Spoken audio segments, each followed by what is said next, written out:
There, you on the table. I wonder if you'd mind taking a brief survey. Severance Season 2, Episode 3 is out, where things are getting even more twisted. From Cobel's mysterious escape to Mark's risky reintegration attempt, and let's not forget those strange goats, this season is raising some serious questions. Is Kier Town a real place, or is it all part of a simulation? What exactly is Lumon hiding in the shadows? And just how far are these characters willing to go to uncover the truth? Welcome back to Your Nerdy Show. I'm your host, Spoiler Master. In this breakdown, we'll dive deep into the latest twists, theories, and everything you need to know to understand the mind-bending ending of this episode. Buckle up, it's about to get wild. Okay, we'll just show them the sketch. Do not leave it behind. Mark's struggle with Severance and his quest for the truth. The episode opens with Outie Mark in a rather peculiar scenario. We see him driving to the Lumon Industries building, but his odd behavior reveals just how obsessed he has become with his severed self and the concept of time. Mark is clocking his exact moments of arrival, recording the time it takes him to park his car, rush into the building, and descend into the depths of the Lumon elevator. He's trying to keep track of every second, seemingly to understand how much time passes before his mind gets severed and switches over to his innie self. The very nature of his attempt, measuring his disconnection, is a fitting metaphor for his growing obsession with bridging the divide between his outie and innie lives. But despite his efforts, Outie Mark is not successful in retaining any memory or awareness of his innie life. As always, when innie Mark wakes up in the office, he is solely concerned with his job and the tasks at hand. This time, the main task at hand involves finding Ms. Casey, the wellness counselor who Mark believes is connected to the mysterious death of his wife, Gemma. Innie Mark, convinced that Ms. Casey has important answers regarding Gemma's disappearance, begins printing missing posters of her face. He involves his colleagues, Helly and the others, to help spread the word, showing just how far his drive for answers is taking him. Well, I'll go with her.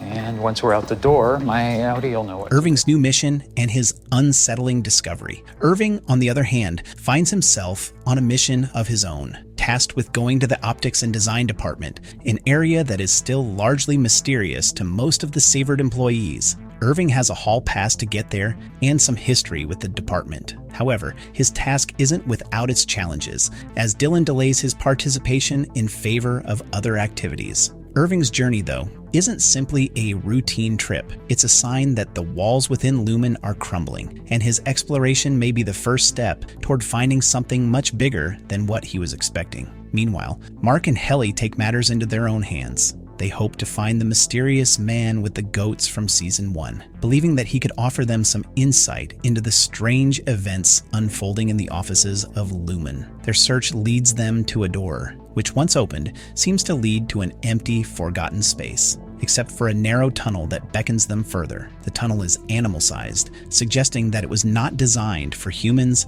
Mark and Helly crawl through it, pushing past the sense of confusion and discomfort, only to emerge into a bizarre chamber. This chamber is covered in artificial green meadows and hilly pastures. However, it's clear that this space is located beneath the concrete roof of Lumon Industries. It's an inexplicable setting, even by Severance standards. But the real kicker comes when we realize that the department that runs this strange space is called the Mammalian's Nurtural. Are you here to kill me? The Mammalian's Nurturable Department. At first glance, the Mammalian's Nurturable Department seems almost farcical. There is very little known about its purpose, and the workers here seem even more puzzled about the presence of Mark and Helly. Initially, it suggested that the department's purpose is to rear goats, perhaps for milk or some other resource, but this leads us down a rabbit hole of absurdity. Among the goats grazing on the artificial fields is a man dressed in goat skin, wearing the head of a ram with twisted horns. This bizarre figure appears to serve as the herder for the animals, as the workers themselves seem quite unsure of what to make of the situation. But it doesn't stop there. The leader of the Mammalian's Nurturable Department, upon seeing Mark and Helly, assumes that they have been sent to kill her. She's fearful of their presence, and her reluctance to allow them to ask questions is a direct result of Lumon's interdepartmental control. There is a deliberate effort by Lumon to prevent any collaboration or communication between departments. The fear and paranoia that the workers exhibit, assuming that Mark and Helly are there for violent purposes, are a testament to how deeply Lumon's toxic authoritarian environment has seeped into the psyche of its employees. It's revealed that this department has also had connections with Ms. Casey, the missing wellness counselor. She had come to this department for psychological evaluations, offering some solace to the workers by giving them information about their outie lives. This moment is both heartwarming and eerie, as it suggests that Ms. Casey had a deep connection with these workers. Yet Lumon's constant manipulation and misinformation cloud any real answers. After much resistance, the workers at Mammalian's Nurtural confirm that Ms. Casey's retirement was communicated as a routine and normal occurrence. This only deepens the mystery. If the department's workers, who had a close relationship with her, seem indifferent to her disappearance, who else might be involved in hiding the truth? Like, is it rude to keep asking why you're a kid? Dylan's obsession with family and Lumon's manipulation. Back at the MDR department, Dylan's obsession with his outie family continues to grow. Following the reintegration experience from the previous episode, where any Mark and any Helly realize just how many secrets Lumon has been keeping, Dylan becomes fixated on the idea of being able to reconnect with his outie family. He is especially taken by the thought of spending time with them, as this experience made him realize how much he yearns for normalcy and connection. This gives Lumon an opportunity to exploit his vulnerability. Milchick, ever the manipulator, sees an opening and begins to play on Dylan's desires. He introduces Dylan to a meeting in the security room, which is now repurposed as a calm, serene space for family reunions. There, Dylan meets his outie wife, Gretchen. The setup is clearly designed to make the meeting feel genuine and warm, with calming music and sounds of waves crashing in the background, all aimed at reinforcing the sense of family and bonding. However, Dylan's awkwardness and lack of recognition of his outie wife, because his innie self has no recollection of her, puts a damper on the meeting. Nevertheless, Gretchen shares some truths with Dylan that further complicate the situation. She reveals that her outie husband has been struggling at work, but it's innie Dylan who has been supporting their family, working tirelessly to make ends meet. This raises a critical question. Could there be tension between innie Dylan and outie Dylan? Gretchen's admiration for the innie version of her husband hints at potential conflict, suggesting that Dylan's personal life is not as straightforward as it seems. That's not Bert. That's something else. That's nothing. Irving's return to optics and design. Meanwhile, Irving's journey to the optics and design department becomes more mysterious. He's attempting to spread the word about Ms. Casey's disappearance, but his journey soon takes him to unexpected places. At the O&D department, Irving meets an old colleague named Felicia, who makes an unsettling revelation. The dark corridor Irving has been obsessively painting is connected to the exports hall, a place deep inside the Lumon building. Felicia recalls seeing the hallway many times before, and though it has since been altered, it's clear that Irving is on the cusp of uncovering something much larger than he anticipated.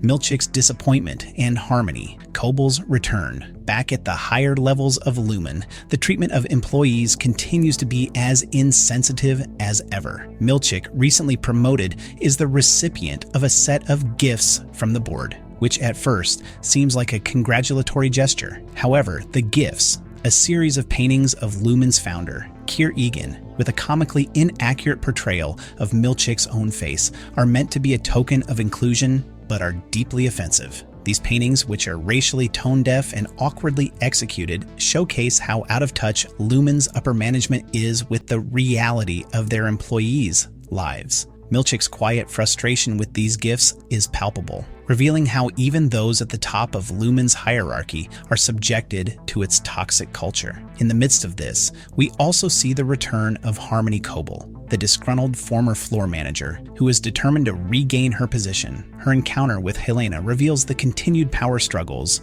within Lumon as Harmony's efforts to reclaim her role are met with resistance. Ultimately, she realizes that Lumon is toying with her, setting her up for failure. This power dynamic highlights the growing conflict within the company and suggests that Harmony's position will only become more precarious as the season progresses. To start out, who are you? The unexpected twist. Dr. Reghabi's proposition. The episode takes an unexpected turn as Audi Mark receives a visit from Dr. Reghabi, a former Lumon surgeon turned vigilante. Reghabi proposes a new method to reintegrate Mark's severed selves, which catches his attention, especially when she reveals that Gemma may still be alive. This revelation prompts Mark to agree to her procedure, despite initial hesitations. In a tense moment, Mark undergoes the reintegration procedure, leading to a startling experience. By the end of the episode, Mark succeeds in reintegrating his severed selves, paving the way for the next episode to explore the consequences of this drastic step. You should have left. Ending explained. Cobel's escape. So Cobel basically decides to hit the road, rejecting her new job offer and packing up her car. She drives through what feels like an endless, isolated highway, reaching a spot marked Salt's Neck. But when she realizes this whole area might just be part of a simulation, she turns back to Keirtown. There, after confronting Helena, Cobel figures out that she's probably being led to her death, so she makes a break for it. It seems like Keirtown might not be a real place at all, just a trap to keep people from escaping. Mark's reintegration. Mark's innie has figured out a way to bridge the divide between his severed and regular life, mainly to find Gemma. Meanwhile, his outie, Mark, is still in the dark, trying to figure out how to send messages to his innie. After a failed experiment, Reghabi convinces Mark to undergo reintegration, promising it's been perfected. He goes through with it, and while there's some confusion between his innie and outie, it seems like the process works. Mark's now stuck pretending to be a severed employee while trying to find Gemma and take down Lumon, but how long can he keep it up?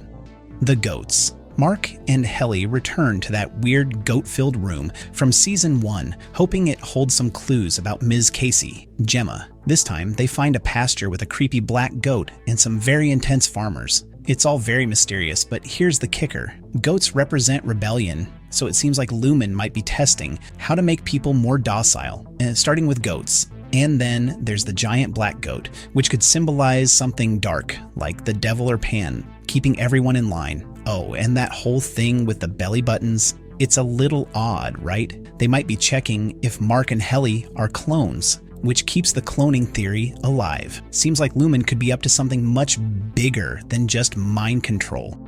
Can I just say, your brother is one of the sweetest members of our Severed team. Our nerdy thoughts. Severance Season 2, Episode 3 continues to peel back the layers of Lumon Industries, revealing new departments, disturbing manipulations, and unsettling truths. Mark, Irving, and Dylan each uncover new aspects of their lives and the company, setting the stage for deeper revelations and conflicts in the episodes to come. And that's a wrap on today's Severance breakdown. What do you think? Are we seeing a simulation, or is Lumon's control even deeper than we imagined? Drop your thoughts in the comments below, and don't forget to hit that like button if you enjoyed the video. Catch you next time for more theories and twists. Give or take. No, what the heck, I'll laugh anyway.